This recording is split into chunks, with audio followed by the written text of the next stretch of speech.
إن الحمد لله والصلاة والسلام على رسول الله وعلى آله وأصحابه ومن والاه أما بعد قال تبارك وتعالى أعوذ بالله من الشيطان الرجيم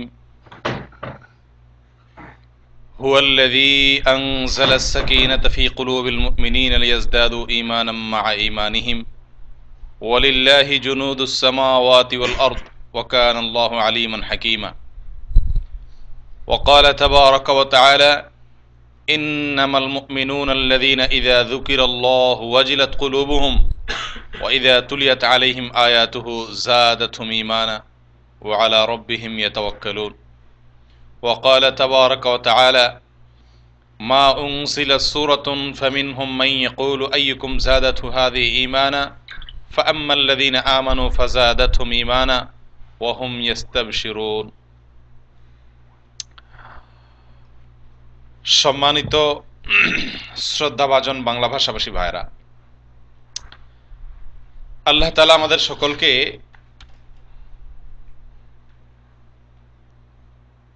দ্বীন শিখার বা ইলমের একটি মজলিসে একত্র হওয়ার তৌফিক দান করেছেন।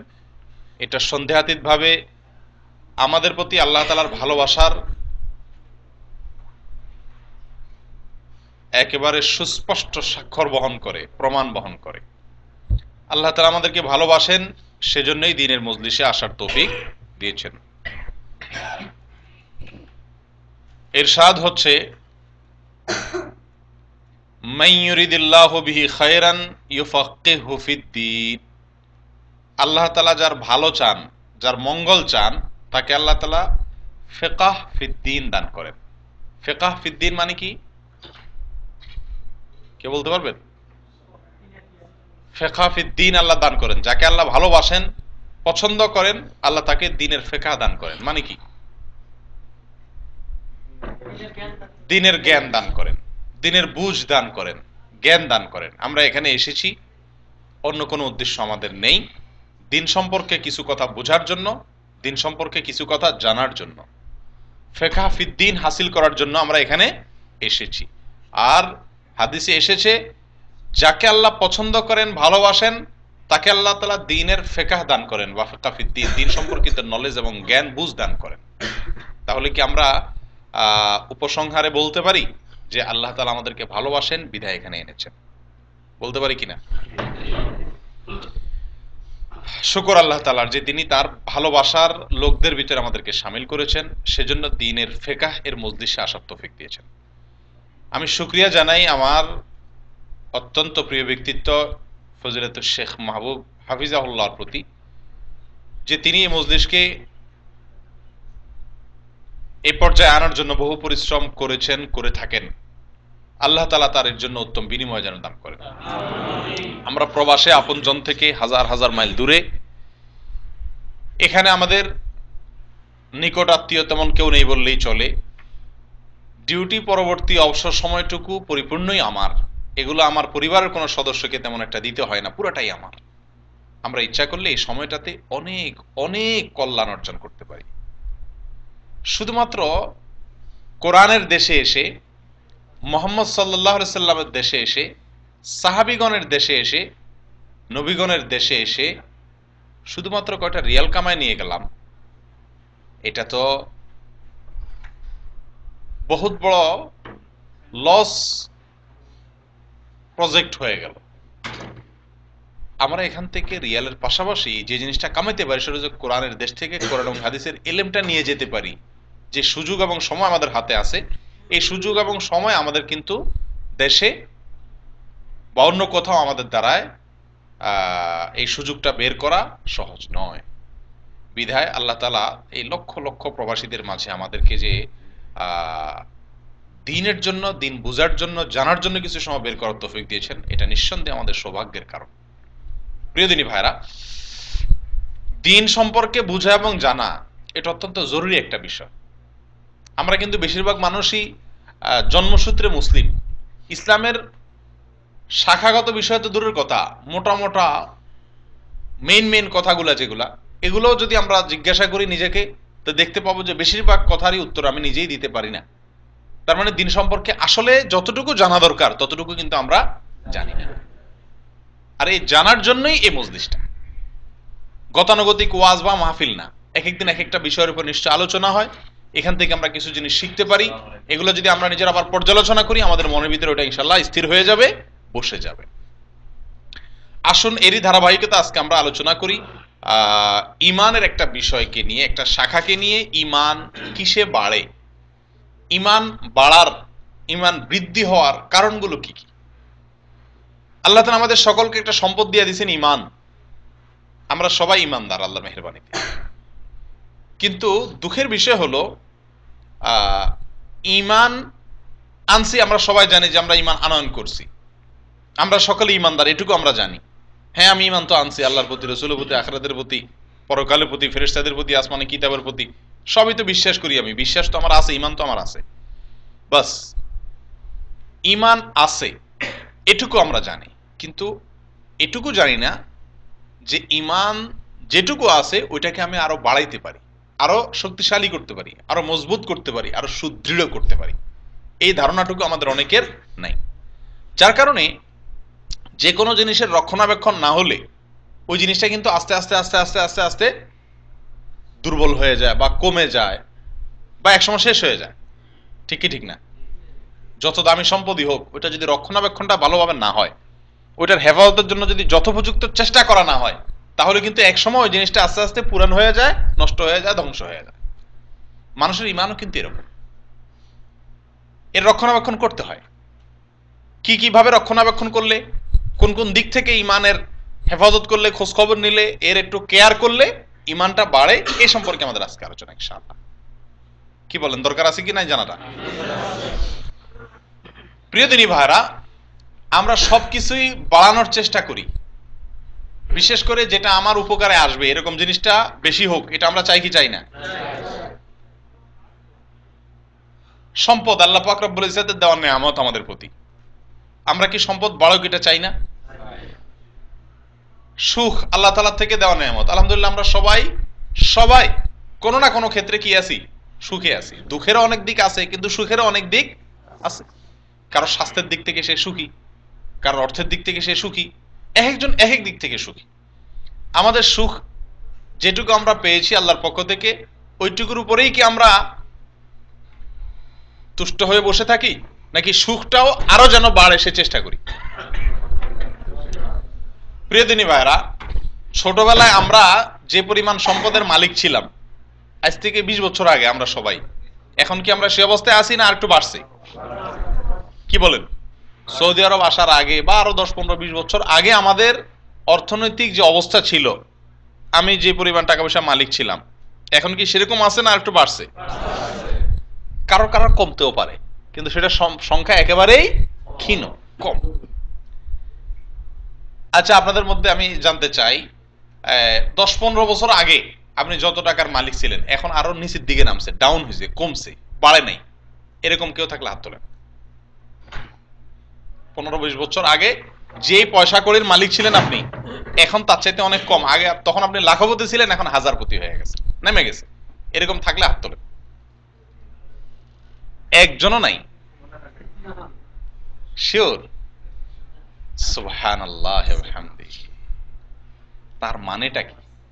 এর মানেটা হলো সম্পদ বাড়া দরকার, এটা আমরা মনে করি। আর যখন মনে করছি, বুঝছি যে সম্পদটা বাড়লে ভালো হয়, সেজন্য এটা বাড়ার জন্য যা যা করা দরকার আমাদের ক্ষমতার ভিতরে থেকে আমরা সব রকমের চেষ্টা চালাইছি কি চালাই নাই? না চালালে তার এমনি এমনি সবাই উপরের দিকে উঠি নাই, সবাই চেষ্টা চালাইছি না? প্রিয় দিনী ভাইরা, এবার আপনাদের একটা এর উল্টা সাইড বলি, যেটা শুনলে আপনাদের খারাপ লাগবে। হয়তো আপনারা এভাবে কখনো চিন্তা করে দেখেন নাই, কিন্তু আলোচনা মজলিসে আমরা বসলাম, আলোচনার মাধ্যমে আমাদের আলহামদুলিল্লাহ ভালো দিক আমরা দেখলাম, আল্লাহর রহমতের নেয়ামত আমরা বাড়াইছি, আল্লাহর সম্পদ বাড়ছে আমাদের, আমরা চেষ্টা করছি। আরেকটা দিক দেখেন, যেটা দেখলে আমাদের আক্ষেপ হবে, হওয়া উচিত, সেটা হলো এই যে আমাদের ঈমান যেরকম ছিল, আল্লাহর প্রতি বিশ্বাস, রাসূলের প্রতি বিশ্বাস, আখিরাতের প্রতি বিশ্বাস, অন্যান্য দ্বীনি বিষয়গুলোর প্রতি আমার বিশ্বাস, আমার দ্বীনের প্রতি আমার যত্ন নেওয়ার মানসিকতা, এই অবস্থাগুলো এক কথায় ঈমান, এটা আমার 10 বছর আগে যেরকম ছিল এখন তার চাইতে বাড়ছে নাকি কমছে, এটা আপনারা একটু চিন্তা করেন। প্রত্যেকে বাড়ছে কাদের, তারা হাত তোলেন। 10 বছর আগে যা ছিল এখন তার চাইতে ঈমান বাড়ছে।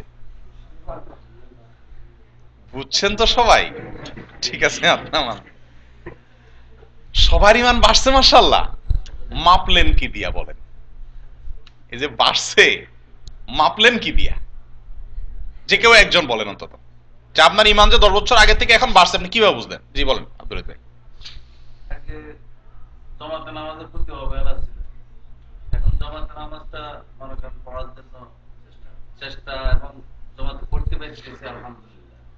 এরপর অন্যান্য আমলের ক্ষেত্রে অনেক ত্রুটি ছিল, ইসলামী সেন্টারগুলোর সাথে জড়িত হওয়ার কারণে অনেক কিছু পরিবর্তন, ভুল ত্রুটি থেকে সংশোধন হয়ে ওইভাবে আমল করতে দেখতেছি। আলহামদুলিল্লাহ, আলহামদুলিল্লাহ, আলহামদুলিল্লাহ, সুন্দর।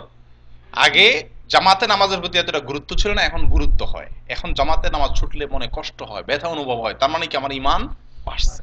আলহামদুলিল্লাহ, আল্লাহ শুকর। আর কেউ, আরেকজন, জি বলেন। আমি আজ প্রায় 14 বছর সৌদি আরবে। জি। তো প্রায় 1.5 বছর ধরে ইসলামিক সেন্টারের সাথে জড়িত। এই 1.5 বছরে ছুটি কাটা আসছে 13-14 মাস হয়েছে। আমার মনে হয় যেন 4-5 দিন ফজর নামাজ আমার কাজ হয়েছে। আমি সবসময় মসজিদে পড়তেছি, আর আগে যে এবার নামাজ পড়তাম সব বেদাতে বাংলাদেশের নিয়ম অনুযায়ী পড়তাম।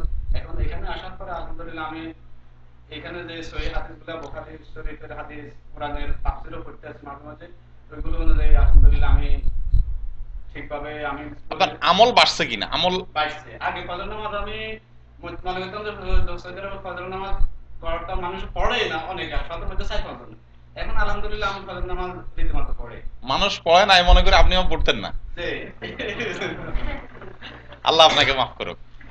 ভাই, আমাদের এই ভাইয়ের সাক্ষাৎকার আমরা শুনলাম, আমাদের প্রিয় ভাই, স্বদেশী ভাই, তার সাক্ষাৎকার থেকে আমরা বুঝতে পারলাম যে তিনি আগে যে অবস্থা ছিলেন তার চাইতে তার প্রোগ্রেস হয়েছে, উন্নতি হয়েছে।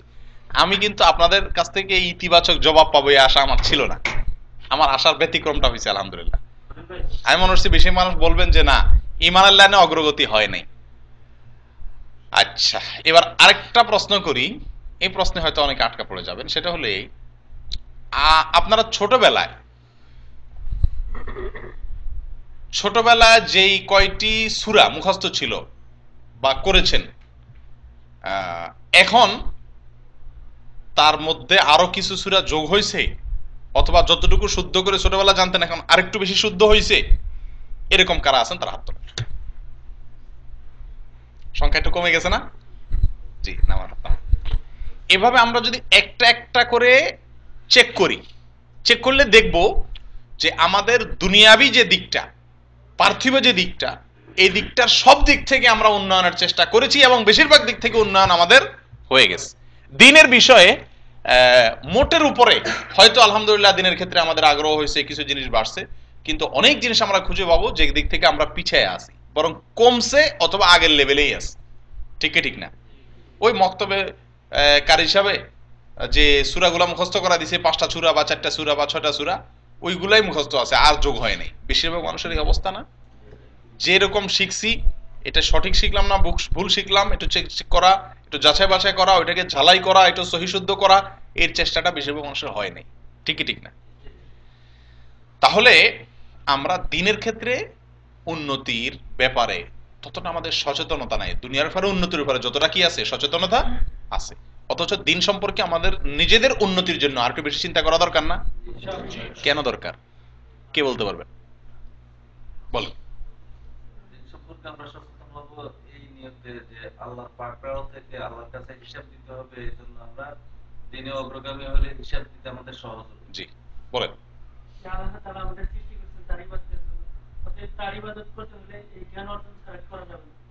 এজন্য আমাদের কোরআন হাদিস এগুলো শুদ্ধ করে জেনে তার ইবাদত করা উচিত, তার সন্তুষ্টি অর্জন করা উচিত। যাই হোক, প্রশ্নটা ছিল এরকম যে আমরা দুনিয়ার ক্ষেত্রে আমার সম্পদ আরো বাড়ুক, আমার সুখের উপকরণগুলা মাধ্যমগুলো আরো বাড়ুক, একটা বাড়ি থাকলে 2টা বাড়ি থাকুক, একতলা থাকলে 2 তলা থাকুক, টিন হইলে টিন থেকে থাকলে বিল্ডিং হোক। এই যে আমাদের দুনিয়ার ক্ষেত্রে আমাদের উন্নতির যে চাহিদা, এটা দোষের কিছু না, হতে পারে এটা, কিন্তু দুনিয়ার ক্ষেত্রে যে একইভাবে আমাদের প্রতিযোগিতা নাই, আগে বাড়ার মানসিকতা নাই, এটা দোষণীয়। দুনিয়ার ক্ষেত্রে যেরকম আমরা আগে বাড়তে চাই, দিনের ক্ষেত্রে আরো বেশি আগে বাড়া উচিত। কেন? এর উত্তর যেটা আমি আশা করছি সেটা হলো এই যে দুনিয়ার ক্ষেত্রে আমরা উন্নতি করতে চাই নিজের সুখের জন্য, নাকি? আমরা দুনিয়াতে কতদিন বাঁচি সাধারণত? 60 থেকে 70, খুব বেশি গেলে গড়ে 60 থেকে 70, প্রায় এরকম, একটু কম বেশি হয়। এই বয়সটুকু আমরা পাই। 60 থেকে 70-এর ভিতরে আমাদের কিন্তু ম্যাক্সিমাম মানুষের অর্ধেক শেষ, 30 শেষ, ঠিক কি না? বাকি যে 30 আছে, সেই 30 থেকে কিন্তু আবার শেষের 10-15 বাদ। কেন? কারণ শেষ 10-15 ভোগের বয়স থাকে না আর। ডায়াবেটিস হয়ে যায়, খাওন যায় না, হ্যাঁ, রাত্রে ঘুম আসে না। আপনি আরাম করবেন যে আরামের যত উপায়গুলো আছে সেগুলো বন্ধ হয়ে যায় আস্তে আস্তে শেষের বয়সে এসে। তাহলে মাঝখানে আর আছে কত বছর? 10-15 বছর। একটু চিন্তা করে দেখেন তো ভাই, একটু ভাবেন তো। আল্লাহ মাফ করুক, আমি নিজেকেই বলছি, 10 থেকে 15 বছরের ভোগের জন্য আমরা কি করতেছি?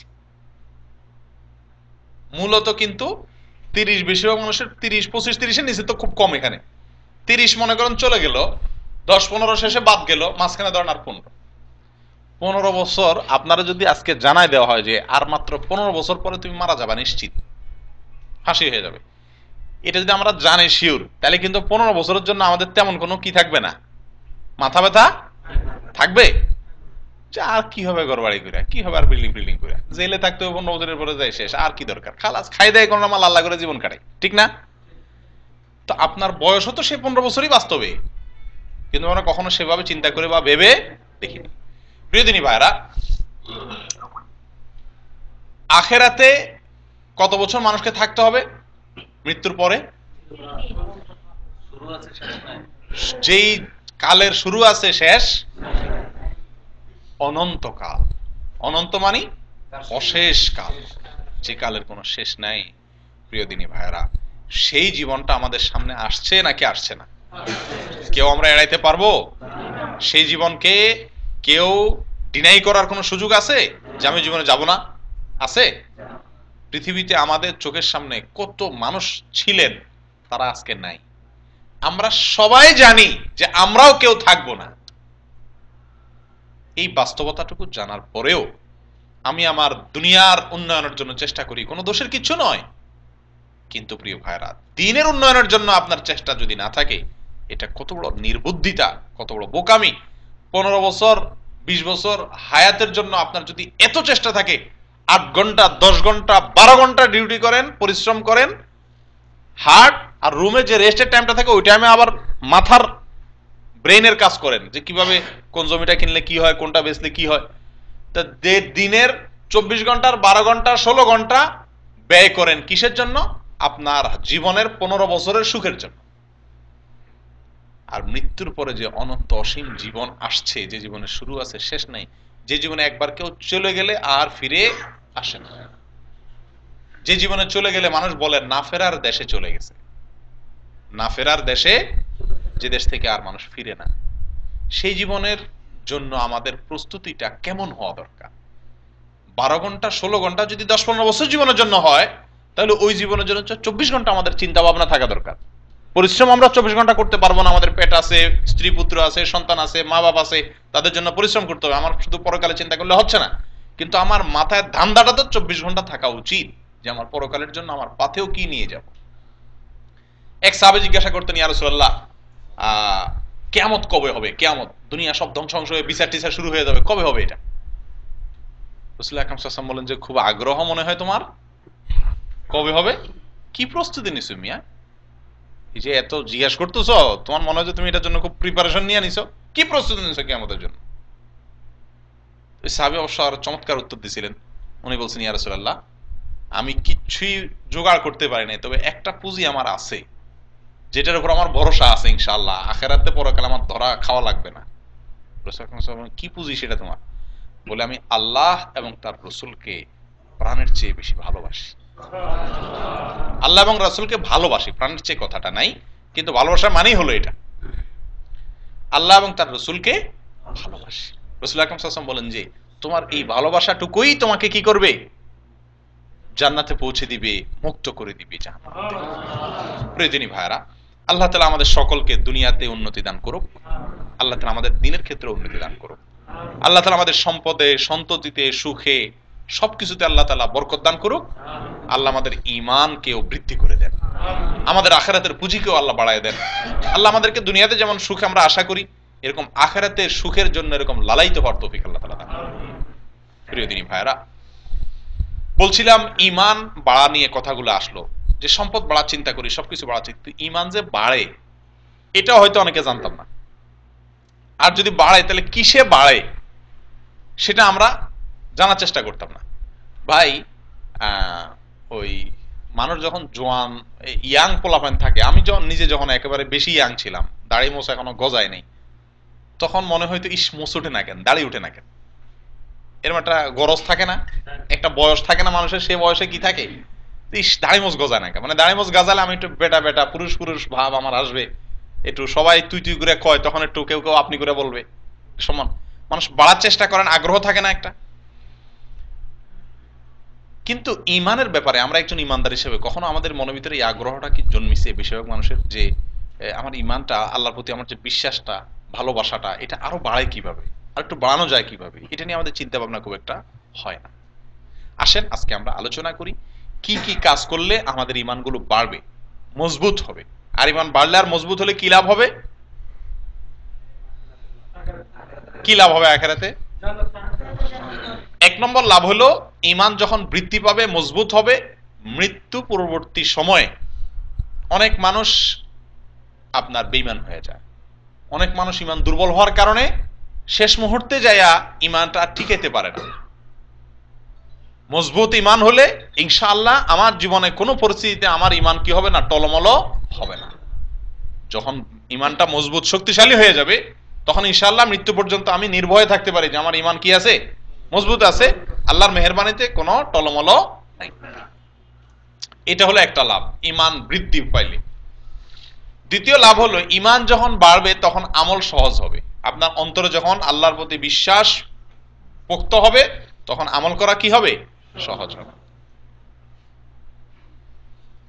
একটু আগে গাড়িতে আসতেছিলাম, তো হঠাৎ করে ওই গ্লাসে একটা পাথর এসে পড়লো, পাথর এসে পড়ছে, আমি চোখটা বন্ধ করে ফেলছি, অথচ গ্লাস আছে না সামনে, এই পাথর তো চোখে লাগবে না, তারপর চোখ টোক আমরা বন্ধ করি কি করি না, হ্যাঁ? অনুরূপ ভাবে আপনি কোন গ্লাসের মধ্যে থাকেন, ওই পাশ থেকে একটা ছুরি মারুক আপনার চোখ বরাবর, আপনি আটকে উঠবেন কি উঠবেন না, অথচ আপনার চোখে এটা লাগবে না, শিওর। কেন লাগবে না? কারণ মাঝখানে গ্লাস আছে, তো চোখে তো লাগবে না ইনশাআল্লাহ, তারপরেও আপনি আটকে উঠেন কেন?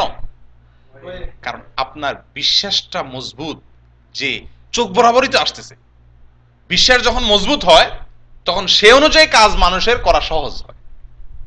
ঠিক কি ঠিক না? আপনি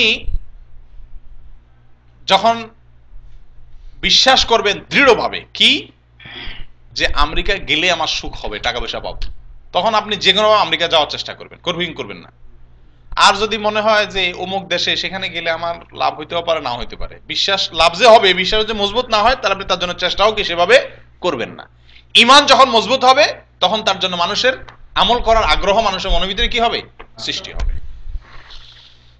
কোরআনে কারিমে এবং হাদিসে রাসূল আকরাম সাল্লাল্লাহু আলাইহি ওয়াসাল্লাম ঈমানকে বাড়ানোর বা ঈমান বৃদ্ধি হওয়ার কয়েকটা উপায় বলেছেন। তার আগে আমরা বলি, সাহাবা একরাম তাদের ঈমান নিয়ে কতটা চিন্তিত ছিলেন, আর আমরা কতটা চিন্তিত। ঈমান নিয়ে আলোচনাই তো হয় না।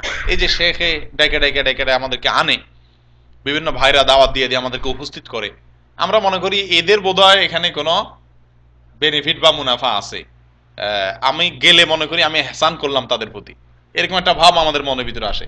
নিজের ঈমান বাড়ানোর জন্য যে আমরা আসবো ঈমানের মজলিসগুলোতে, ঈমান আলোচনাগুলোতে, এই গরজটা আমাদের মধ্যে থাকে না। আব্দুল্লাহ ইবনে ওমর রাদিয়াল্লাহু তাআলা আনহু, এই ওমর রাদিয়াল্লাহু তাআলা আনহু বলতেন তার সঙ্গী সাথীদেরকে, তাআলাউ নাজদাদ ঈমানা, আসো আমরা একটু ঈমানটা বাড়াই নি।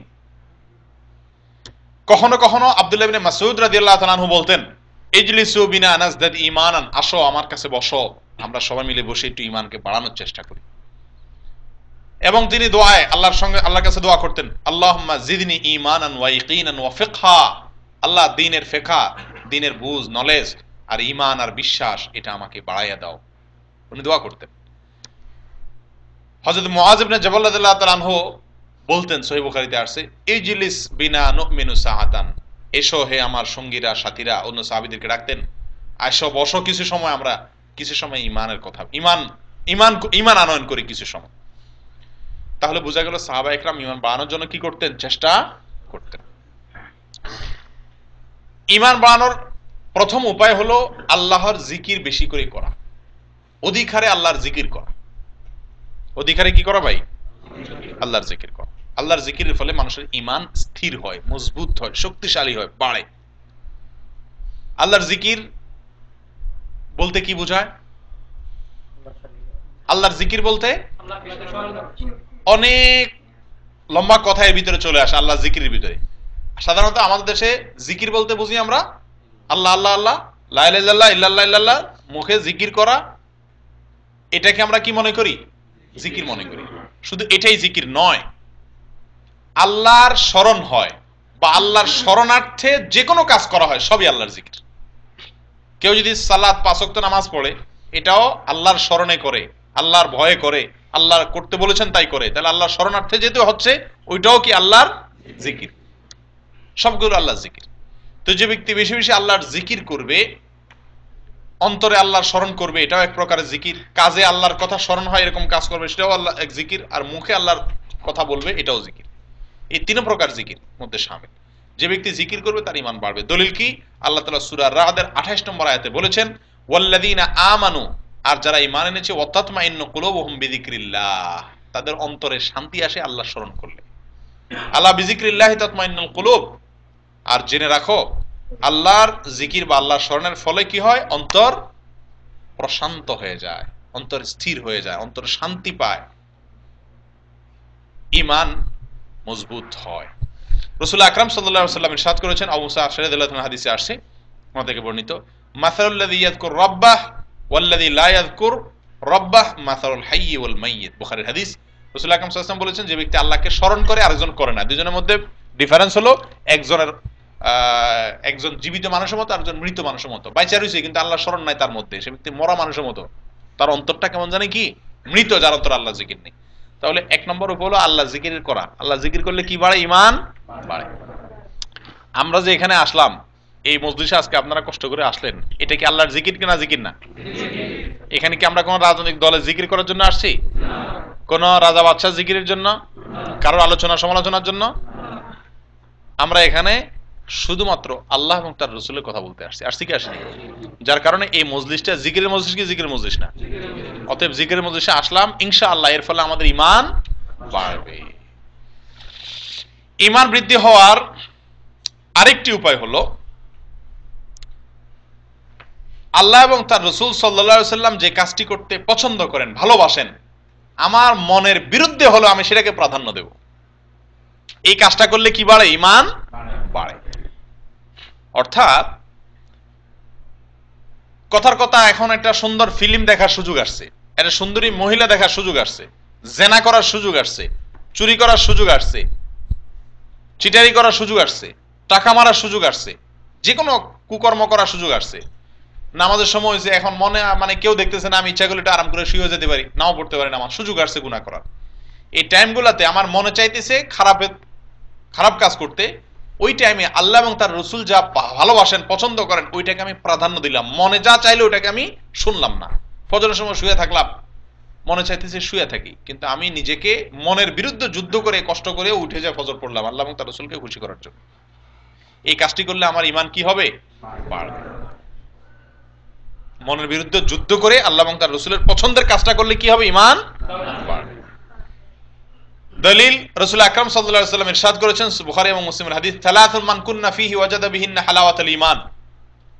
সালাতুন মান কুন্না ফীহি ওয়াজাদা হালাওয়াতুল ঈমান, যে ব্যক্তির ভিতরে ৩টা জিনিস থাকবে, সে ব্যক্তি ঈমানের মধুরতা পাবে, ঈমানের স্বাদ পাবে। কি কি? ১ নম্বর, আইয়াকুন আল্লাহু ওয়া রাসূলুহু আহাব্বু ইলাইহি মিম্মা সাওয়াহুমা, আল্লাহ এবং তার রাসূল অন্য সবকিছুর চাইতে প্রিয় হবে। আল্লাহ এবং রাসূলের চাইতে প্রিয় কোনো জিনিস নাই তার কাছে। এরকম যদি কোনো ব্যক্তি হইতে পারে তো সে ব্যক্তি ইমানের কি পাবে? স্বাদ পাবে। ওয়া ইউহিব্বাল মারআ লা ইউহিব্বুহু ইল্লা লিল্লাহ, আর কাউকে ভালোবাসলে সে একমাত্র কার জন্য ভালোবাসে? আল্লাহর জন্য। একজন নামাজি মানুষ, একজন সত্য কথা বলে, একজন মিথ্যা বলে না, দিনদার মানুষ, ইসলামকে ফলো করে কোরআন হাদিস অনুযায়ী চলার চেষ্টা করে, তাকে সে ভালোবাসে।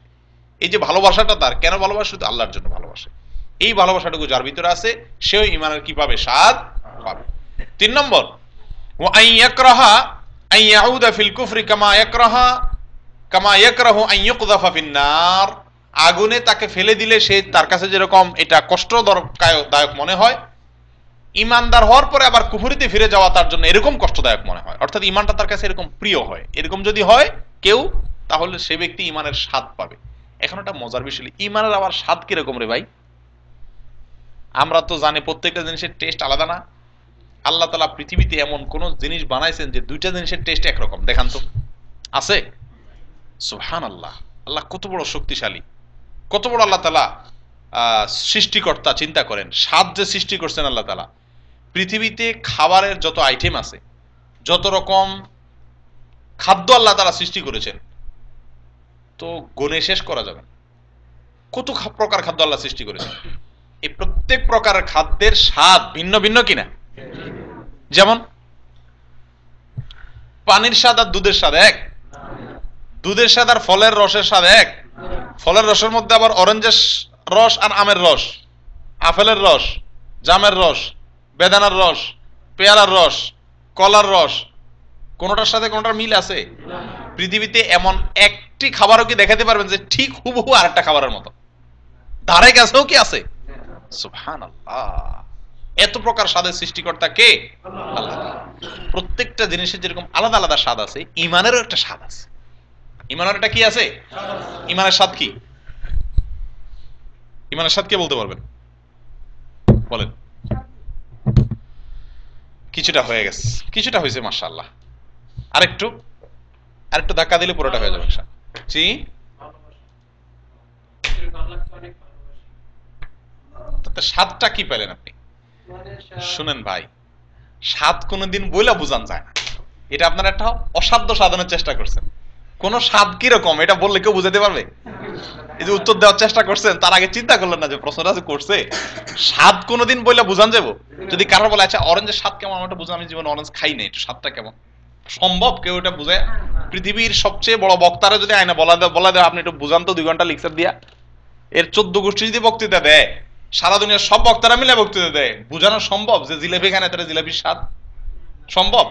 স্বাদ কোনোদিন বোঝানো যায় না, এটা অনুভব করা যায়। কি করা যায়? অনুভব করা যায়। প্রিয় দিনী ভাইরা, ইমানের স্বাদটা কেমন এটা আমরা বুঝাতে পারবো না, তবে একটা ধারণা দিতে পারবো যে ইমানের স্বাদ অন্তর থেকে অনুভব করা যায়, জিহ্বা দিয়ে না। ফলমূল দুনিয়ার খাবারের স্বাদ জিহ্বা দিয়ে না অনুভব করা হয়, আর ইমানের স্বাদ অনুভব করা হয় কি দিয়া? কিছুটা ভাতিজার কথা ঠিক আছে, অন্তরটা প্রশান্ত হয়ে যায়, শান্তি পায়, স্থির হয়ে যায়, অন্তরে মজা লাগে, সুখ লাগে। অন্তরে মনের মধ্যে একটা সুখ থাকে না? অন্তরে সুখ আসে। ইমান যখন মজবুত হয়ে যায় তখন মনে কি আসে? সুখ আসে। সে কষ্টে থাকলেও সুখ পায় অন্তরে। কেন? কারণ সে জানে এই কষ্টের কারণেও সে আল্লাহর তাকে কি দিবেন? একটা বিনিময় দিবেন। তাহলে অন্তরের ইমানের স্বাদটা অন্তর দ্বারা কি করা যায়? উপলব্ধি করা যায়। যে ব্যক্তি 3টা কাজ করবে, আল্লাহর ভালোবাসাকে সবকিছুর উপর প্রাধান্য দিবে, সে এরকম যদি কেউ করে তাহলে সে ব্যক্তি ইমানের স্বাদ পাবে, তার মানে তার ইমান বৃদ্ধি হবে। তো ইমান বৃদ্ধির আরেকটা উপায় হলো, 1 নম্বর উপায় বলেছিলাম, আল্লাহর স্মরণ বেশি বেশি করা। আল্লাহর স্মরণ হয় এমন কাজ করা, আল্লাহর স্মরণ হয় এমন কথা বলা, এবং আল্লাহর স্মরণার্থে অন্তরে স্মরণ করা, মুখে জিকির করা। 3 প্রকার স্মরণ জিকির করা। 2 নম্বর হলো যে কোনো কাজের উপরে, যে কোনো চাহিদা, মনের চাহিদার উপরে আল্লাহর হুকুমকে, রাসূলের হুকুমকে প্রাধান্য দেওয়া।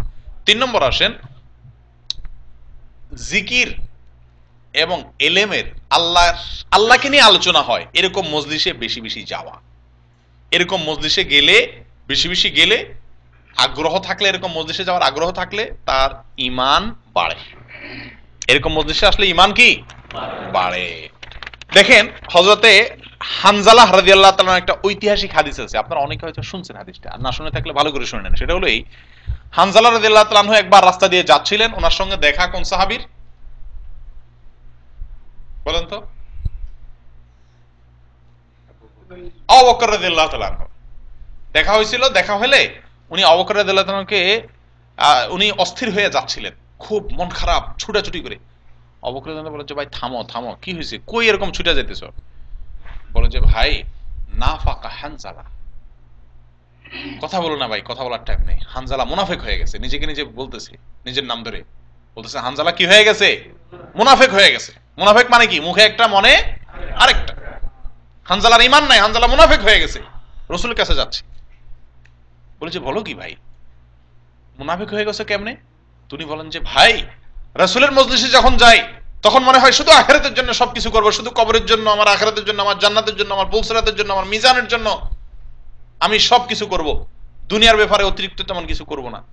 আবার যখন বউ বাচ্চার ভিতরে চলে আসি, তাদের ভিতরে ঢুকে যাই, কাজের ভিতরে লেগে যায়, তখন আবার আল্লাহকে ভুলে যাই। এই যে ওনার সামনে গেলে একরকম, পিছে আসলে আরেক রকম, 2 নম্বরই হয়ে গেলে এই তো মুনাফিকি। এই জন্য আমার তো ঈমান নাই, আমি তো মুনাফিক হয়ে গেছি। আবু বকর রাদিয়াল্লাহু বলেন যে খাইছি রে ভাই, এই অবস্থা তো আমারও হয়, আমিও তো এই রোগের রোগী, তাহলে তো আমারও ঈমান নেই। চলো তাহলে দোনো রাসূলের কাছে যাই। চলে গেলেন রাসূল আকরাম সাল্লাল্লাহু আলাইহি ওয়াসাল্লামের কাছে।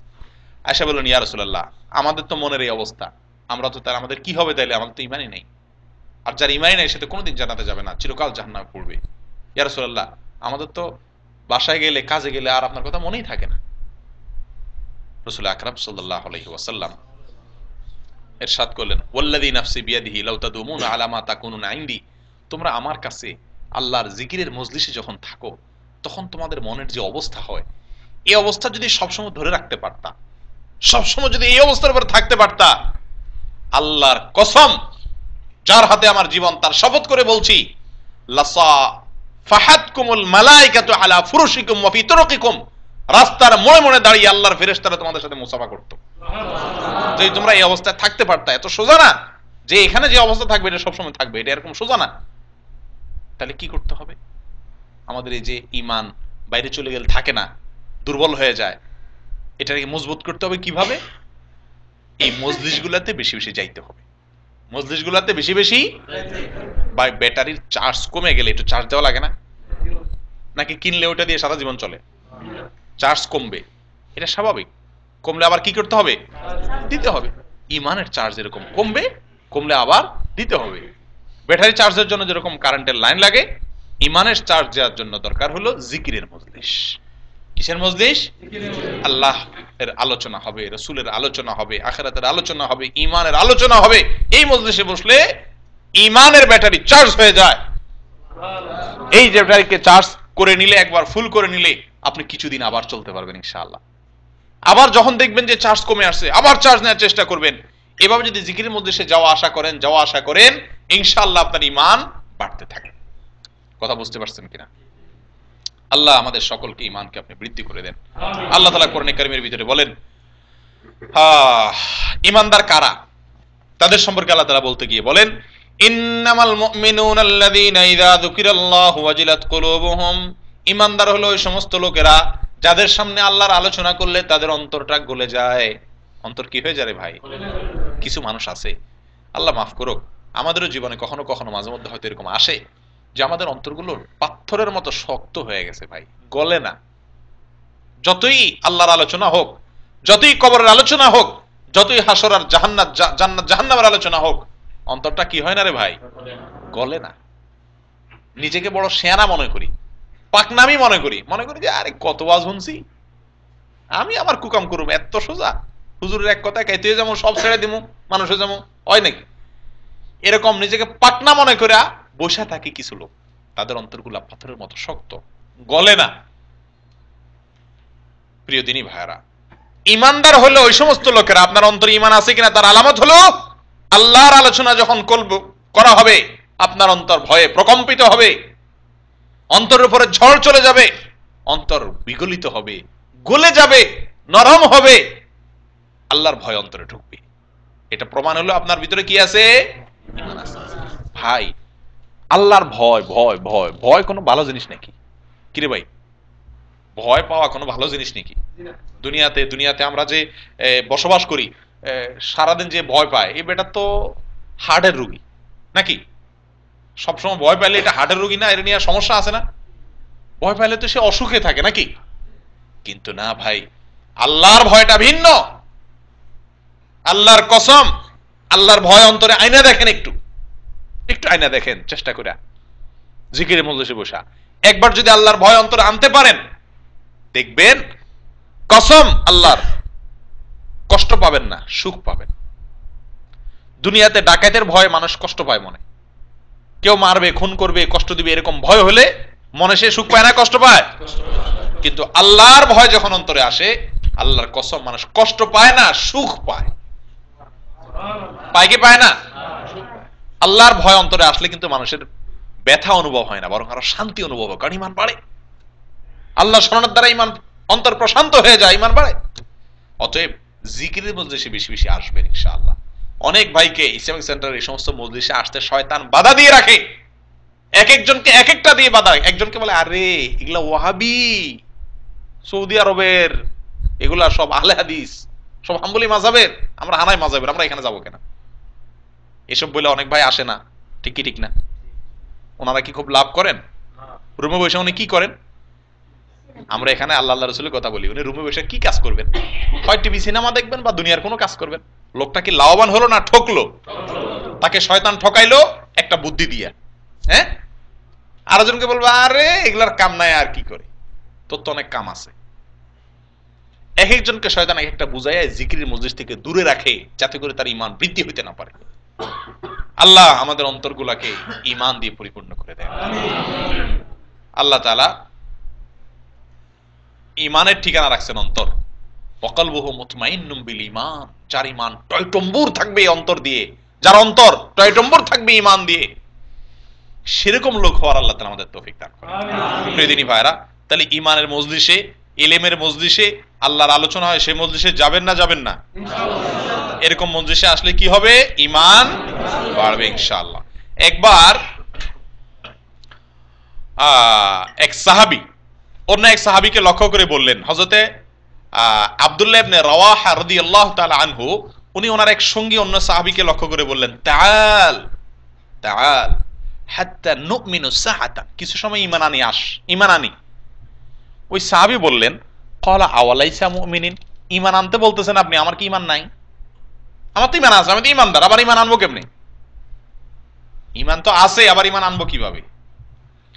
তখন ওই আব্দুল্লাহ ইবনে রাওয়াহা রাদিয়াল্লাহু তাআলা জবাব দিলেন, ক্বালা বালা, আরে ভাই তুমি তো ঈমানদার আছো ঠিকই, কিন্তু আমি বলতেছি ওয়ালাকিন্না নাযকুরুল্লাহ, আল্লাহর কথা বলবো আমরা, তাতে কি হবে? ফানাজদাদ ঈমানা, আমাদের ঈমান বাড়বে। তাহলে এই হাদিস থেকেও বোঝা গেল, আল্লাহর কথা বললে, আল্লাহর আলোচনা করলে ঈমান বৃদ্ধির কয়টা কারণ বলা হলো? তিনটা। এক নম্বর, আল্লাহর স্মরণ বেশি বেশি করা। তিন ভাবে আল্লাহর স্মরণ করা যায় বলেছি, মুখ থেকে সুবহানাল্লাহ, আলহামদুলিল্লাহ, আল্লাহ, ইনশাআল্লাহ, আল্লাহর কথা মুখে বেশি বেশি বলা, অন্তর থেকে আল্লাহকে বেশি বেশি স্মরণ করা, আল্লাহর আযাব, আল্লাহর জান্নাত, আল্লাহর পাকড়াও, এগুলোকে স্মরণ করা। তিন নম্বর হলো শরীরের অঙ্গ প্রত্যঙ্গ দিয়ে এমন কাজ করা যে কাজ করলে আল্লাহর কি হয়? স্মরণ। প্রত্যেকটা কাজে আল্লাহকে স্মরণ করে তারপর কাজ করা, হালাল হারাম বেছে কাজ করা, এটা এক প্রকারের জিকির। তাহলে তিনটা মিলায়া জিকির করা, যে ব্যক্তি জিকির করবে বেশি তার মধ্যে ঈমান বাড়বে। যে ব্যক্তি আল্লাহর চাহিদাকে, আল্লাহর হুকুমকে নিজের চাহিদার উপরে প্রাধান্য দিবে, তার ঈমান বাড়বে। আর যে ব্যক্তি কি জিকিরের মজলিসে বেশি বেশি যাবে, তার ঈমান বাড়বে। ভাই, এই সমস্ত কাজগুলা করলে আমাদের সমাজে মনে করে কি বোকা না? যে মাল করি ভালো কামাইতে পারছে, বলে যে আরে অমুকের পোলা শাইন করছে, আর কইস না, আমগো গ্রামের অমুকে কি করছে? শাইন করছে, বেটা সফল, জীবন সার্থক। আর অমুকে জীবন সার্থক, একটা ডাক্তার হয়েছে, একটা ইঞ্জিনিয়ার হয়েছে, একটা আমেরিকা থেকে, একটা বিলাত থাকে, একটা লন্ডন থাকে, একটা সরকারি চাকরি করে, একটা আর্মি অফিসার হয়ে গেছে। এটার আমরা সফলতার মানদণ্ড মনে করি না যে সফল হয়ে গেছে? আল্লাহ কি বলে জানেন? আল্লাহ বলেন, ওয়ামান যুহজিহা আনিন নার ওয়া উদখিলাল জান্নাতা ফাকাদ ফাজ। আরে মানুষ, এটার সফলতা মনে করতেছ? সফল হলো সে, জীবনে কিন্তু অনেকগুলা ঘাট আছে, ঘাট নাই ভাই। যেমন পরীক্ষা, পরীক্ষা পাশ করলে আমি মনে করি সফল না? পরীক্ষা পাশ করলে কি সফল? পরীক্ষা পাশ করার পর যদি চাকরি না হয়, এবার চাকরি পেলাম, সফল হয়ে গেছি? কারণ চাকরি পাওয়ার পরে চাকরিটা যে থাকবে তার কি গ্যারান্টি? আর থাকলেই যে আমার এই চাকরির দ্বারা যে সুখ আসবে তার কি গ্যারান্টি? হয়তো আমি চাকরি পেলাম, সব পেলাম, বউটা মন মতো পাইলাম না, যা এই তো গেল অশান্তি হয়ে, ঠিক না? আবার বউ মন মতো পাইলাম, পোলা ভাই মন মতো হইলো না, অশান্তি হইলো কি হইলো না? মৃত্যু পর্যন্ত মানুষের শান্তি অশান্তির দোলা চলে, মানুষ থাকে থাকে না। এভাবে চলতে চলতে মৃত্যুবরণ করলো সে, এখনো তার আতঙ্ক আছে কবর থেকে সে পার হইতে পারে কিনা। যদি পার হয়ে গেল, আরো সামনে ঘাটি আছে। আল্লাহ তাআলা বলেন এই সমস্ত জীবনের এক একটা ঘাটি, পরীক্ষা, চাকরি, বিয়ে শাদী, সন্তানাদি, সুখ, কবর, হাসর, এক একটা ধাপ অতিক্রম করে চূড়ান্ত ধাপে যেদিন মানুষকে আল্লাহ ঘোষণা দিবেন, যাও অমুকের পুত্র অমুক, তোমাকে ঘোষণা দেওয়া হলো তুমি এখন জান্নাতে ঢুকে যাও। যেদিন সে জান্নাতে চলে যাবে সেদিন সে বলতে পারে সফল। ওই ব্যক্তি একমাত্র সাকসেস, সে ব্যক্তি একমাত্র সার্থক যে ব্যক্তি জান্নাতে ঢুকে গেল, জাহান্নাম থেকে মুক্তির ঘোষণা যার নামে হয়ে গেল। আল্লাহ আমাদের সকলকে সেরকম লোকদের মধ্যে শামিল করে দেন। যেটাকে আমরা আজকে বোকামি বলতেছি, এটাই হলো চালাকি। এই হুজুরগিরি করে, নামাজ কালাম পড়ে, দায় রাখে, মতুয়া, কোরআন পড়ে, দিন দুনিয়াতে বেশি বুজুরে না কয়, এটা বেকুব টাইপের, বেপুদা টাইপ না। আরেক বেটা চরম শিয়ানা, নামাজ কালামের খোঁজ খবর নাই, তবে মাল করি কেমনে কামাইবো, কারে কেমনে ল্যাং মারবো, এসব বুদ্ধি তার মাথাত খুব। বলে যে মারাত্মক চালাক না, এটা হলো মারাত্মক গাধা। আর ওই লোকটা হলো মারাত্মক চালাক, যা আখিরাতের জন্য কাজ করছে। আল কাইয়িসু মান দানা নাফসাহু ওয়া আমালা লিমা বাদাল মউত।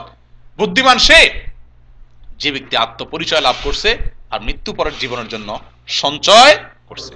ভাই, ওই নূহ আলাইহিস সালাম যখন নৌকা বানাচ্ছিলেন, ওনাকে আল্লাহ ঘোষণা দিয়েছেন যে এরা দুনিয়াতে সব কাফের হয়ে গেছে, আল্লাহর প্রতি বিশ্বাস আনতেছে না, ঈমান আনতেছে না, এগুলো সবগুলো আমি ধ্বংস করে দেব। আপনার সাথে যারা ঈমান আনছে তাদেরকে রক্ষার জন্য একটা নৌকা আপনি বানান, এই নৌকাতে উঠবেন, আপনারা শুধু বাঁচবেন, আর সব আমি প্লাবন দিয়া ধ্বংস করে দেব। নূহ আলাইহিস সালাম যখন নৌকা বানাচ্ছিলেন, ওরা মিটমিট করে হাসতেছিল কাফেররা, এই যে মতুয়া তো বেকুব আর কি, বুদ্ধিশুদ্ধি নেই, এর নৌকা বানানো এটা মাল কামা, কি নৌকা বানা, নৌকা বানায় কি হবে, এখন বৃষ্টি নাই, বর্ষা নাই, নৌকা দিয়ে কি হবে? এরা বুঝে নাই সামনে কি আসতেছে। যখন প্লাবন এসে গেল, নূহ আলাইহিস সালাম যখন নৌকার উপরে উঠলেন ইমানদারদেরকে নিয়ে, তখন এরা বুঝতে পারলো যে আসলে আমরাই বলদার বেকুব ছিলাম, বুদ্ধিমান তারাই। দিদিনী ভাইরা, যারা এখনো নামাজ না পড়ে নিজেকে বুদ্ধিমান মনে করতেছেন জিতে যাইতেছি, পয়সা কামাই কামাইতেছি সৌদি আরব আইসা, তারা বুদ্ধিমান নন, চোখ অচিরেই খুলে যাবে। আল্লাহ তাআলা আমাদের সকলকে আগে থেকে বুঝার তৌফিক দান করুন। ভাই, ঈমান বৃদ্ধির আরেকটা উপায় হলো গুনাহ থেকে দূরে থাকা, হারাম কাজ থেকে কি করা, দূরে থাকা। যতটুকু সম্ভব ফিল্ম না দেখা পারেন, যতটুকু সম্ভব গুনাহ, মিথ্যা কথা না বলে পারেন, যত রকম গুনার কাজ আছে। কারণ ভালো কাজ করলে ঈমান বাড়ে, আর খারাপ কাজ করলে ঈমান কমে। হাদিসের ভিতরে আসছে, রাসূল আকরাম সাল্লাল্লাহু আলাইহি ওয়াসাল্লাম বলেছেন, মুসলিমের হাদিস, যখন কোন অন্তরের মানুষের অন্তরে বিভিন্ন ফিতনাকে উপস্থাপন করা হয়, ফিতনা মানে পরীক্ষার উপকরণ, অর্থাৎ কথার কথা, এখন আপনার অন্তরে আল্লাহ তাআলা এমন একটা লোভ দিলেন, যে লোভের ফলে ওইটাতে আপনি হাত বাড়াইলেই আপনি বেশ মোটা অঙ্কের টাকা কামাইতে পারবেন, কিন্তু হারাম উপায়ে। এখন অন্তরের কাছে এই জিনিসটা চাকচিক্যভাবে উপস্থাপিত হয় না, মনের কাছে লাগে যে আমি তাহলে তো অল্প দিনে মাল পড়ে কামাই চলে যাব দেশে। অন্তরের কাছে রাসূল আকরাম সাল্লাল্লাহু আলাইহি ওয়াসাল্লাম এরকম বিভিন্ন লোভনীয় জিনিসকে আল্লাহ তাআলা কি করেন, উপস্থাপন করেন। এটা উপস্থাপন করার পরে যদি সে ঈমান তার অন্তরে মজবুত থাকে, সে বলে না আমি এই পদে পাওয়া বাড়াবো না, আমি আল্লাহকে ভয় করি, আল্লাহর কাছে হিসাব দিতে হবে আমাকে একদিনের জন্য। যদি সে অস্বীকার করে, সঙ্গে সঙ্গে তার অন্তরে সাদা একটা ফোঁটা দাগ পড়ে, ফ্রেশ হয়ে যায় তার অন্তরটা। আর যদি সে কুকমটা করে বসে, তাহলে তার অন্তরে একটা কালো দাগ পড়ে। তাহলে গুনাহ যদি মানুষ করে, করতে করতে আস্তে আস্তে অন্ধকার হয়ে যায়। অন্ধকার হয়ে গেলে বা একটা গ্লাসের উপরে যদি ময়লা পড়ে যায়, তাহলে ওই গ্লাস দিয়ে চেহারা দেখা যায়? এরকম গুনাহ করতে করতে অন্তর যখন কালো হয়ে যায়, তখন ওই অন্তর দিয়ে ভালো আর মন্দ আর বুঝতে সে পারে না, সে গড়ে শুধু ভালো খারাপ। কিছু মানুষ দেখবেন যে ভালো মন্দ না, এমন খারাপের খারাপ হয়েছে, সে খারাপ ছাড়া কিছু বুঝে না, সে তার অন্তরে ওই যে গুনাহ করতে করতে কি হয়ে গেছে, কালো হয়ে গেছে। আর যদি ভালো কাজ করেন, সাদা দাগ পড়বে, ফ্রেশ হবে, হইতে হইতে হইতে অন্তর পরিচ্ছন্ন হয়ে যাবে, আপনার জন্য ভালো পথে চলা সহজ হবে। এই জন্য গুনার কাজ একটা একটা করে বাদ দিবেন, অন্তর একটু একটু করে পরিষ্কার হবে, ঈমান বাড়বে ইনশাআল্লাহ। আরেকটা হলো ঈমান বাড়ার জন্য আল্লাহর কাছে দোয়া করা। ইমান বাড়ার জন্য কি কর আল্লাহর কাছে? ভাই আমরা ওমরা গেলে, বাইতুল্লাহ গেলে আল্লাহর কাছে দোয়া করি না? আমরা দোয়া করি কিসের জন্য? আল্লাহ আল্লাহ কপিলটা বড় মানুষ, আল্লাহ ওজাত, আল্লাহ এটা মানুষ করে দেন। আল্লাহ দোয়া করি আমরা, আল্লাহ এক আমার ঝামেলা আছে, আল্লাহ আর একটা বছরের জন্য আল্লাহ তসদিদ করে দেন। আল্লাহ আল্লাহ কি বিপদে আছি, আল্লাহ হইতেছে না, আল্লাহ আল্লাহ আপনি সমাধান করে দেন। অসুবিধা নেই, আমরা দুনিয়ার যত দান্দা আছে এগুলো নিয়ে সব কি দোয়া করি না? আমরা কয়জন দোয়া করি শুধু এটা নিয়ে, আল্লাহ আমি গুনাহগার, আমার মাফ করে দেন। আল্লাহ আল্লাহ কফিলের সমস্যার সমাধান একদিন হবে বা নাই হলো, এতে কি আসবে যাবে, কিন্তু আমার গুনাহ যদি মাফ না হয়, জাহান্নামে যদি আমার যাইতে হয়, তাহলে এর চাইতে বড় ক্ষতি তো আর কিছু নাই। আল্লাহ ওই বড় ক্ষতির জন্য আল্লাহর কাছে দোয়া করা। আমরা আসলে আল্লাহর কাছে ঈমান কয়জনে চাই? চাই মাল পয়সা কুড়ি যা যা আছে এগুলা, এজন্য আল্লাহর কাছে ঈমান চাওয়া। হযরতে আব্দুল্লাহ ইবনে ওমর এবং আব্দুল্লাহ ইবনে আমর দুইজন সাহাবী রাদিয়াল্লাহু তাআলা থেকে বর্ণিত, তাবরানীর হাদিস, তারা বলেন ইন্নাল ঈমান লা ইয়াখলাকু ফি জাওফি আহাদিকুম কামা ইয়াখলাকু আস-সাওব। কাপড় যেরকম পুরান হয়ে যায় না, উনি বলেন তোমাদের ভেতরে অন্তরটা এরকম আস্তে আস্তে কি হয়ে যায়? পুরান হয়ে যায়। তোমরা ফাসআলুল্লাহ, আল্লাহর কাছে দোয়া করো, আন ইউজাদ্দিদাল ঈমান ফি কুলুবিকুম, তোমাদের অন্তরে যেন কাপড় যেরকম নতুন হলে ধবধবে হয়ে যায়, তোমাদের অন্তরে ঈমানকে যেন এরকম নতুন করে দেন, ফ্রেশ করে দেন। এই জন্য আল্লাহর কাছে কি করবে? দোয়া করবে। আব্দুল্লাহ ইবনে ওমর, আব্দুল্লাহ ইবনে মাসউদ রাদিয়াল্লাহু তাআলা আনহু আল্লাহর কাছে দোয়া করতেন। কি দোয়া করতেন? আল্লাহুম্মা জিদনা ঈমানান ওয়া ইয়াকিনান ওয়া ফিকহা, আল্লাহ আমার অন্তরে ঈমান বাড়ায় দেন, ইয়াকিন বাড়ায় দেন, বিশ্বাস আপনার প্রতি বাড়ায় দেন। তাহলে আল্লাহর কাছে দোয়া করব। আরেকটা কারণ হলো এলেম শিখা। এই যে আপনারা এখানে আসেন দিন শিখতে, একটা জিনিস আজকে শিখলেন, ঈমান কিসে বাড়ায়, তাই না? এলেম শিখার জন্য আসলেন না, এটার ফলে মানুষের মধ্যে ঈমান বাড়ে। দলিল কি? আল্লাহ তাআলা কোরআন কারীমের মধ্যে বলেছেন ইন্নামা ইয়াখশাল্লাহা মিন ইবাদিহিল উলামা। আল্লাহ বলেন সূরা ফাতির 28 নম্বর আয়াতের ভিতরে, আল্লাহকে সবচেয়ে বেশি ভয় করে কারা? আলেমরা। যার ভিতরে যত বেশি এলেম আছে, তার ভিতরে আল্লাহর ভয় তত বেশি আছে। তাহলে আপনি এলেম শিখলে আল্লাহর ভয় আসবে। আল্লাহর ভয় আসা মানে ঈমান আসা, ঠিক আছে না? অতএব এলেম শিখলে কি হবে? ঈমান বাড়বে। ঈমান বৃদ্ধি হওয়ার আরেকটা উপায় হলো আল্লাহর সৃষ্টি জগৎ নিয়ে চিন্তা গবেষণা করা। মাশাআল্লাহ, সুবহানাল্লাহ, আল্লাহ এক এক ফলের এক এক স্বাদ দিয়েছেন, আল্লাহ কত কিছু পারেন, আল্লাহ কি না পারেন, তাহলে এত সুন্দর করে ফুল সৃষ্টি করছেন, তাহলে আল্লাহ জান্নাতে কি জানে রাখছেন, আল্লাহর কুদরত নিয়ে কি করা চিন্তা, এত বিশাল সাগর সৃষ্টি করছেন, আল্লাহ ছাড়া কারো দ্বারা এটা সম্ভব নয়। পৃথিবীর মানুষ বোল্ডোজার দিয়া বা আপনার কোন যন্ত্রপাতি দিয়া এরকম মহাসমুদ্র তৈরি করা মানুষের দ্বারা সম্ভব নয়। নিশ্চয়ই এগুলো একমাত্র আল্লাহই করেছেন। আল্লাহর কুদরত নিয়ে চিন্তা ভাবনা করা, যারা কুদরত নিয়ে চিন্তা ভাবনা করে তাদের ঈমান বাড়ে। আল্লাহ তাআলা কোরআন কারীমের ভিতরে এই প্রসঙ্গে আল্লাহ তাআলা বলেন, যখন কোরআনের কোন আয়াত আল্লাহ তাআলা নাজিল করেন, তখন মানুষের মধ্যে ঈমান কি করে? বাড়ে, বৃদ্ধি পায়। অতএব আল্লাহর এই সৃষ্টি জগৎ নিয়ে চিন্তা ভাবনা করব, তাতে আমাদের ঈমান বাড়বে। ঈমান বাড়ার আরেকটা উপায় হলো কোরআনে কারীম তেলাওয়াত করা এবং গবেষণা করা। কোরআন কারীম তেলাওয়াত করা এবং কি করা? সেটা নিয়ে চিন্তা গবেষণা করা। কারণ আল্লাহ কোরআনে কারীমের ভিতরে বলেছেন সূরা আনফাল 2 নম্বর আয়াতে, ওয়াইদা তুলিয়াত আলাইহিম আয়াতুহু যাদাতুহুম ঈমানা, যখন আল্লাহর আয়াত মানুষের সামনে পড়া হয় তখন তার ঈমান বাড়ে। অতএব আল্লাহর আয়াতগুলো, আল্লাহর নিদর্শন, আল্লাহর কুদরতগুলোর কথা শুনবেন, বলবেন, পড়বেন। আল্লাহর আয়াত শুনলে বললে ঈমান বাড়ে। অতএব কোরআনে কারীম তেলাওয়াত করবেন, চিন্তা ভাবনা করবেন এবং শুনবেন। সর্বশেষ ঈমান বৃদ্ধির কারণ হলো কোরআনের আখলাক দ্বারায় আপনি গুণান্বিত হবেন। সুন্দর উত্তম ব্যবহার, উত্তম চরিত্র, মানুষের সাথে সুন্দর আচরণ করা শিখবেন। এটা করলে ঈমান বাড়ে। কারণ রাসূল আকরাম সাল্লাল্লাহু আলাইহি ওয়াসাল্লাম বলেছেন, আকমালুল মুমিনিনা ঈমানান আহসানুহুম খুলুকা, ঈমানদারদের ভিতরে সবচেয়ে পরিপূর্ণ ঈমানদার সে যার ব্যবহারটা সবচাইতে ভালো। অনেক লোক নামাজ কালাম পড়ে, ব্যবহার কুকুরের মতো, চামারের মতো, আছে না? এটা খুব নিকৃষ্ট কথা। আপনি নামাজ পড়েন, এটা তো ভালো কথা, আলহামদুলিল্লাহ, কিন্তু আবার ব্যবহার যে খারাপ করেন, সেটা তো আবার কি হয়ে গেল? খারাপ হয়ে গেল। এই ভালোর কি দাম? অতএব আমরা ঈমানদার হিসাবে আমরা নামাজ তো পড়বই, সাথে সাথে আবার কি করব? ব্যবহারও ভালো করব। আবার অনেকে আছে ব্যবহার মাশাআল্লাহ খুব সুন্দর, নামাজ পড়ে না। এই লোকটা কিরকম? এই লোকটা হলো ওই যে সাদা, দবদবে সাদা, কিন্তু মুখের গন্ধ আসে। কোন লাভ আছে সাদা? এর দ্বারা কাছে যাওয়া যায় না, এত গন্ধ। তাহলে এই সাদা কি লাভ? আপনার ব্যবহারটা খুব সুন্দর, আপনি নামাজই পড়েন না, কোনো লাভ আছে? অতএব ঈমানদারের জন্য নামাজ যেমন জরুরি, তার ব্যবহারটাও সুন্দর হওয়া কি? মোবাইলে বোরে গালিগালাজ করে 14 গোষ্ঠী উদ্ধার করে দিবেন, এসব চলবে না। ভাই বোনের সাথে যেমন ব্যবহার করা চলবে না, ব্যবহার খারাপ করা যাবে না, এটাকে নিয়ন্ত্রণ করতে হবে, তাহলে ঈমান বাড়বে। আমি আবার শুধুমাত্র এক নজরে বলে ফেলি, ঈমান বৃদ্ধির 1 নম্বর কারণ আল্লাহর স্মরণ করা, আল্লাহর জিকির করা। জিকির 3 ভাবে করার কথা বলছে, মনে আছে তো ইনশাআল্লাহ? 2, যে কোনো কাজে আল্লাহ এবং তার রসুলের নির্দেশকে প্রাধান্য দেওয়া। আমার মনে চাইতেছে ওইটাকে আমি কোরবানি করে আল্লাহ এবং তার রসুলের নির্দেশকে কি করব, প্রাধান্য দেওয়া, ইমান বাড়বে। 3 নম্বর, জিকিরের মজলিসে, এলেমের মজলিসে, আল্লাহর আলোচনার মজলিসে বেশি বেশি আসলে ইমান বাড়বে। 3টা গেল। 4 নম্বর হলো গুনাহ থেকে আমি দূরে থাকলে ইমান বাড়বে। আমি যত বেশি গুনাহ ছাড়বো, গুনাহ পরিত্যাগ করব, তত বেশি ইমান বাড়বে। 5 নম্বর হলো আল্লাহর কাছে ইমান বাড়ার জন্য দোয়া করা। দোয়া করলে কি হবে, ইমান বাড়বে। 6 নম্বর হলো এলেম শিখার জন্য, এই যে আসলেন এলেম শিখার জন্য, এর ফলে কি হবে, ইমান বাড়বে। 7 নম্বর হলো আল্লাহর মাখলুকাত, আল্লাহর সৃষ্টি জগতের মধ্যে চিন্তা গবেষণা করলেও কি হবে, ইমান বাড়বে।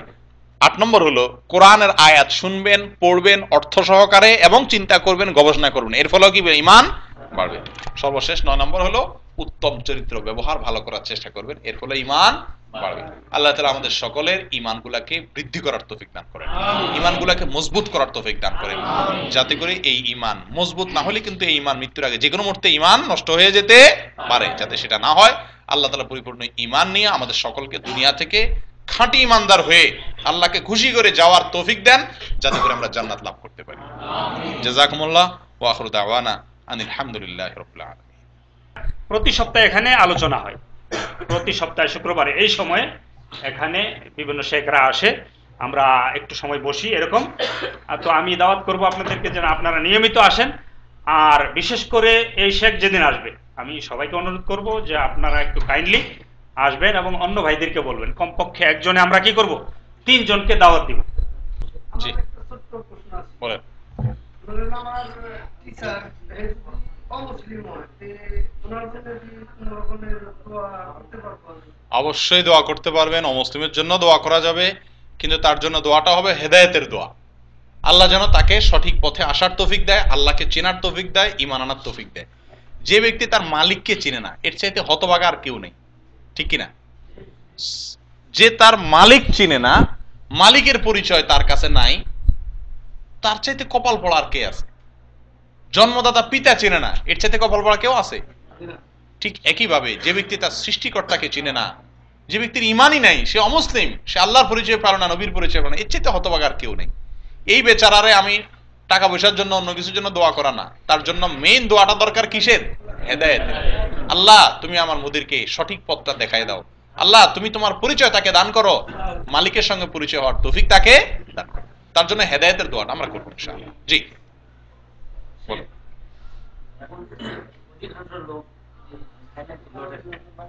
এই কামাইটা কি হালাল না হারাম? জি জি ভাই, আর ওনাদের বললে ওনারা বলে যে সিটির মধ্যে যে গাড়িগুলো দেয় সিটি মার্কেটে, সিটি প্লাজায়, ওটাও তো লটারি, ওটা কি হারাম না? উফ চমৎকার একটা মাসালা ভাই। থাইল্যান্ডি কাট অর্থাৎ জুয়া, সোজা বাংলায় জুয়া, এটা হারাম। কোরআনে কারিমে আল্লাহ তাআলা সূরা বাকারাতে এবং বহু সূরাতে, এই আরো একাধিক জায়গাতে আল্লাহ তাআলা এই এটার নিন্দাবাদ করেছেন। একাধিক আয়াতে আল্লাহ তাআলা বলেছেন, ইন্নামাল খামরু ওয়াল মাইসিরু ওয়াল আনসাবু ওয়াল আজসামু রিজসুম মিন আমালিশ শাইতান। আল্লাহ বলেছেন ইন্নাল খামরু ওয়াল মাইসির, মাইসির মানে জুয়া, জুয়া এটা শয়তানের কাজ, এটা শয়তান করা এই কাজটা, ফাজতানিবুহু, এটা থেকে তোমরা বেঁচে থাকার চেষ্টা করো। দেখুন যারা থাইল্যান্ডি কার্ড খেলেন বা এটার সাথে জড়িত আছেন, এটা হারাম, শুধু হারাম নয়, জঘন্য হারাম এবং মহাকবিরা গুনাহ।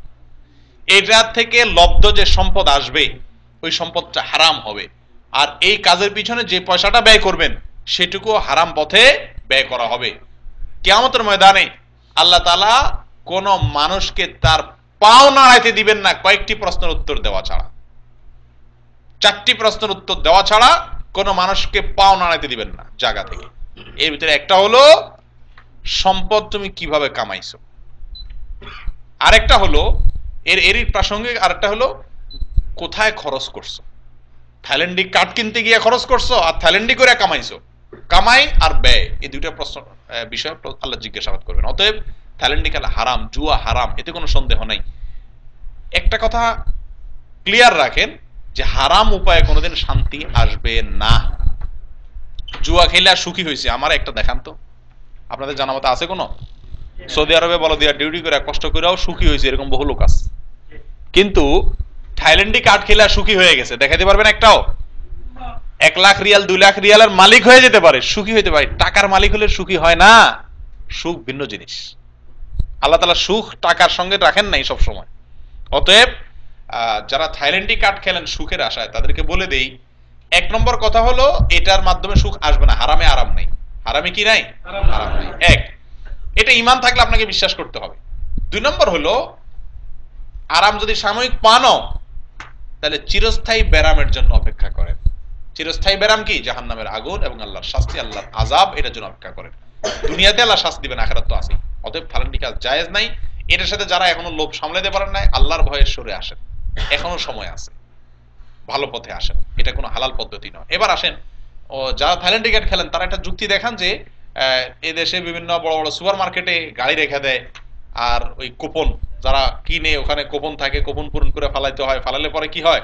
লটারি হয়। লটারি হয়ে কি যে কোনো একজনে গাড়িটা পায়। তাহলে থাইল্যান্ড টিকেট তো লটারির মাধ্যমে হয়, তাহলে এইটা যদি লটারি হারাম হয় তাহলে ওইটা কেমনে হালাল হইলো? এটা একটা প্রশ্ন ওনাদের, এবং এটা যুক্তিক প্রশ্ন। এই প্রশ্নটার উত্তর তাদের জানা দরকার। দেখেন ভাই, এখানে যে লটারি গুলো হয় এগুলো 2 ধরনের। সৌদি আরবে যে লটারি গুলো হয় মার্কেট গুলাতে, এক ধরনের লটারি আছে যে লটারি গুলো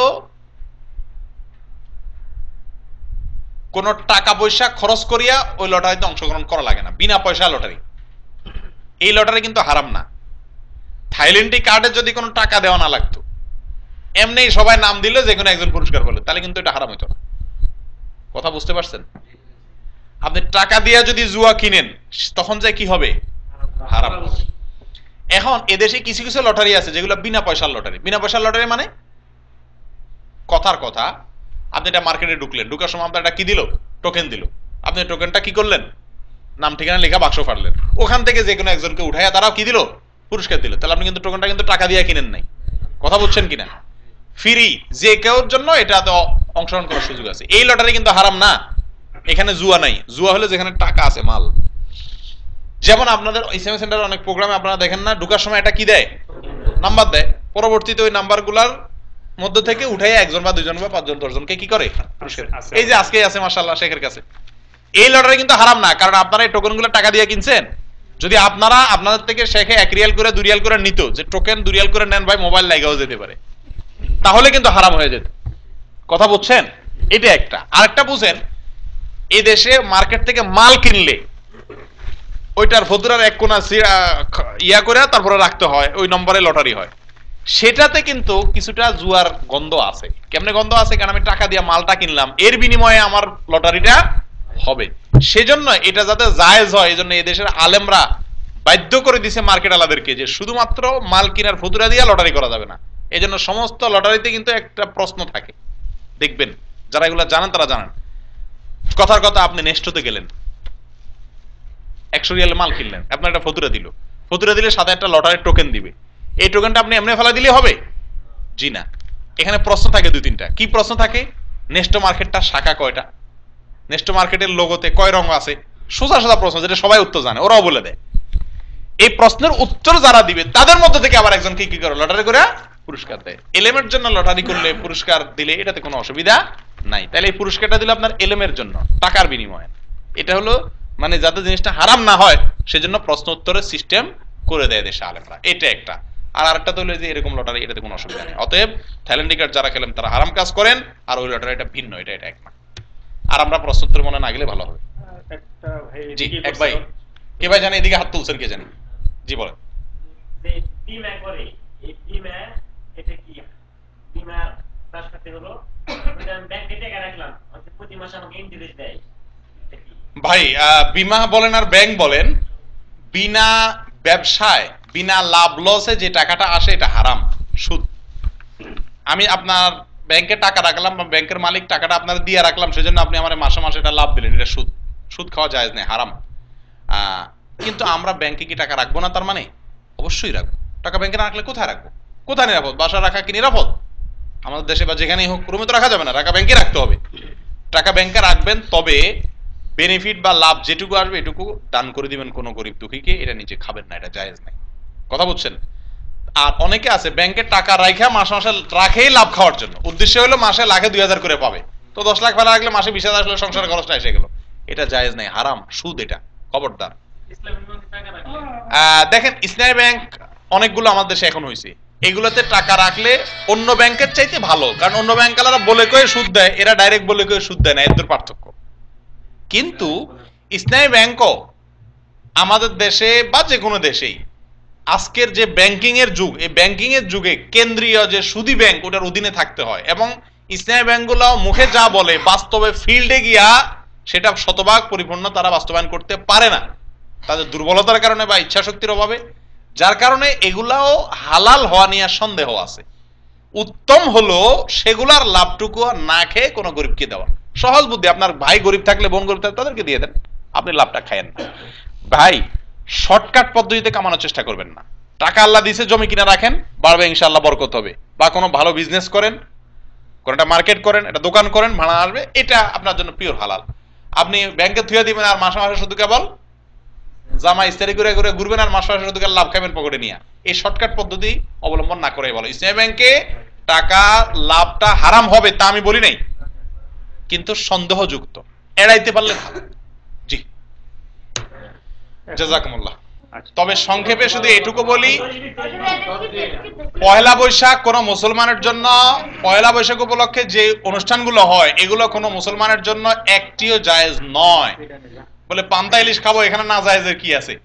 না জায়েজ এই জন্য, এটা হিন্দুদের একটা পূজা বা হিন্দুদের একটা ধর্মীয় কাজের সাথে মিল হয়। হিন্দুরা আশ্বিনে রাঁধে, কার্তিকে খায়, আশ্বিন মাসের শেষে রাঁধে, কার্তিক মাসের শুরুতে খায়, আর আপনারা চৈত মাসের শেষে রাঁধেন, বৈশাখে খান। হিন্দুদের সাথে মিল হলো কি হলো না? হলো। তারপরে আপনার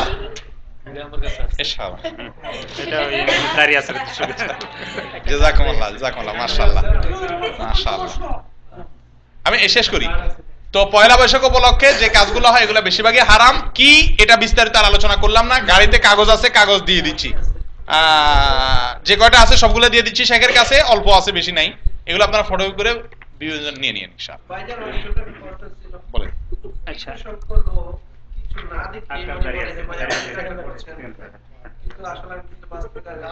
এটা খুব জঘন্য অন্যায়, কোন মুসলিমকে অপবাদ দেওয়া, এটাকে বলে অপবাদ, মিথ্যা অপবাদ দেওয়া খুব জঘন্য অন্যায়। দেখুন, জুন্নু বিল মুমিনিনা খায়রা, রাসূলুল্লাহ সাল্লাল্লাহু আলাইহি ওয়াসাল্লাম বলেছেন তোমরা ঈমানদারদের সম্পর্কে ভালো ধারণা করবা। যদি দেখেন যে ঈমানদারে বেশ্যাখানার আশপাশে ঘোরাফেরা করছে, তাও বলবেন কি না, হয়তো কোনো কাজে গেছে, হয়তো কোনো, আপনি অকারণে একজন মুসলমান সম্পর্কে খারাপ ধারণা করা গুনাহের কাজ। আল্লাহ তাআলা বলেছেন, ইজতানিবু কাসীরাম মিনাজ-যন ইন্না বা'দায-যন্নি ইসম। কোন কোন মানুষ সম্পর্কে আপনি ধারণা করলেন যে ধারণাটা একটা গুনাহের কাজ, একটা অন্যায়, বেচারা গুনাহগার হলো না, আপনি ধারণা করে কিন্তু আপনি কি হয়ে গেলেন? গুনাহগার। কোন মানুষ নামাজের সময় আপনি নামাজ পড়ে বাইরে এলেন, হে দেখলেন যে রাস্তা দিয়ে ঘুরতেছে, সারা বেনামাজি, নামাজ নাই, কালাম নাই, মুসলমানের বাচ্চা, হয়তো বেচারা অন্য কোনো মসজিদে আগে জামাত হয়ে গেছে, পড়ে আসছে, কিন্তু আপনি ধারণা করে বসলেন কি সে নামাজ পড়ে নাই। এটা গুনাহের কাজ। কোন মুসলিম সম্পর্কে যদি আপনাকে ধারণা করতে হয়, তাহলে আপনাকে নিশ্চিত হতে হবে আগে যে সে, হ্যাঁ এই কাজটা সে অবশ্যই, আপনি 100% নিশ্চিত হওয়ার পর ধারণা করেন, তাতে অসুবিধা নাই। কিন্তু ধারণা করে নিছক আন্দাজ করে যদি আপনি কারোর প্রতি খারাপ ধারণা করেন, তাহলে সেটা বড় ধরনের অন্যায়, কবিরা গুনাহ। আল্লাহ আমাদের হেফাজত।